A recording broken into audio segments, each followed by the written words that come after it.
لبيك لا شريك لك لبيك إن الحمد والنعمة لك والملك لا شريك لك.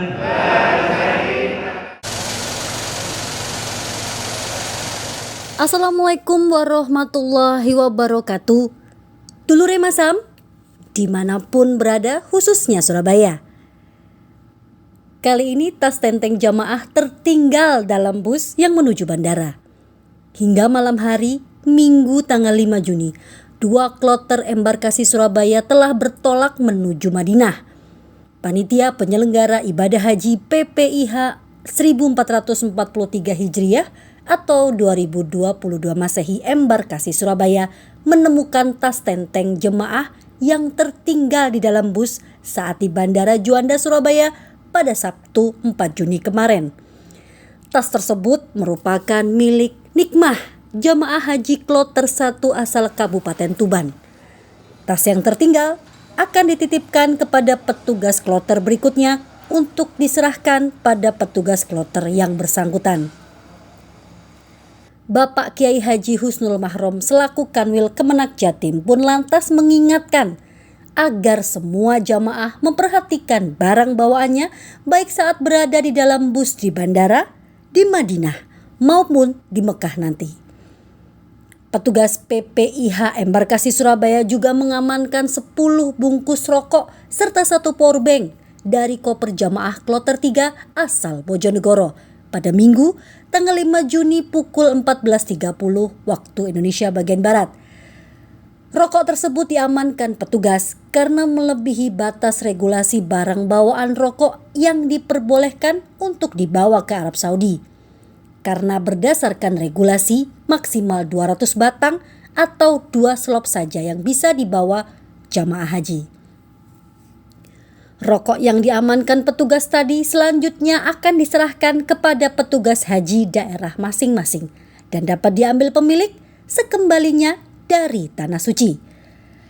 Lebih lanjut, Bapak Kiai Haji Husnul Mahrom menjelaskan bahwa ada beberapa barang yang sama sekali tidak boleh masuk ke Arab Saudi seperti barang atau obat yang tidak jelas komposisinya.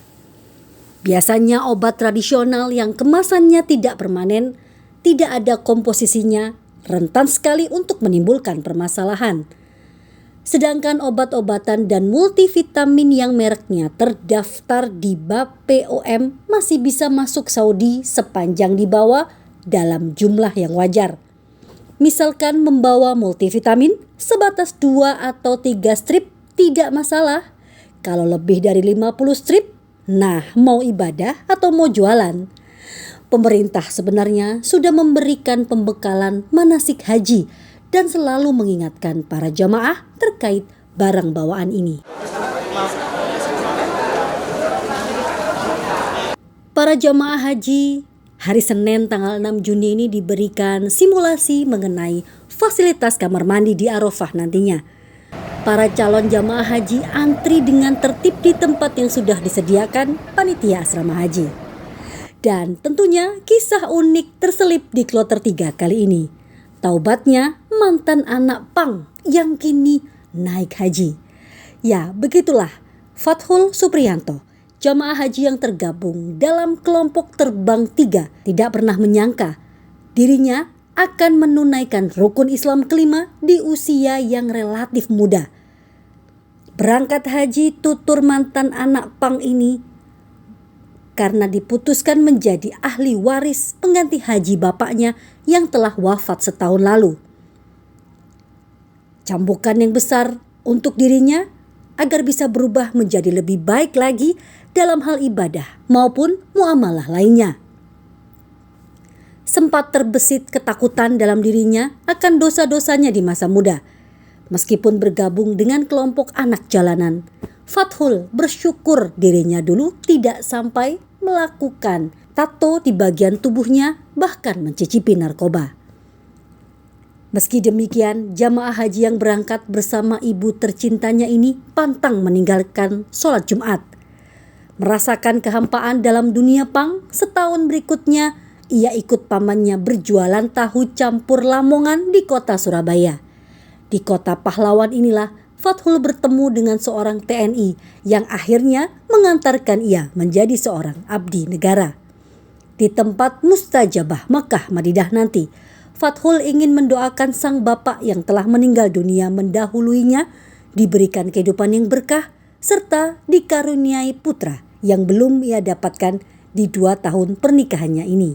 Di sisi lain, asrama haji yang menjadi tempat singgah para calon jamaah haji sebelum berangkat ke Saudi Arabia terdapat banyak layanan jasa, mulai dari jasa reparasi tas, paspor yang dikenakan jamaah haji sampai barang-barang yang akan dibutuhkan calon jamaah haji seperti kaos kaki, sarung tangan, topi, gamis, sampai peralatan haji yang lain.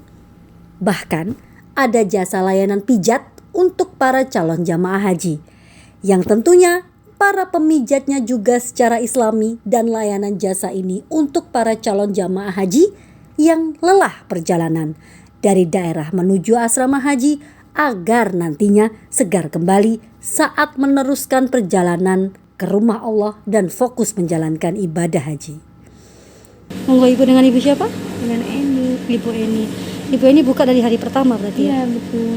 Mohon maaf Ibu, sudah tahun ini kah atau sebelumnya ikut? Iya, karena ini pandemi toh Mbak, jadi kita mencoba pulang untuk tahun ini. Alhamdulillah kita masih ada peluang gitu.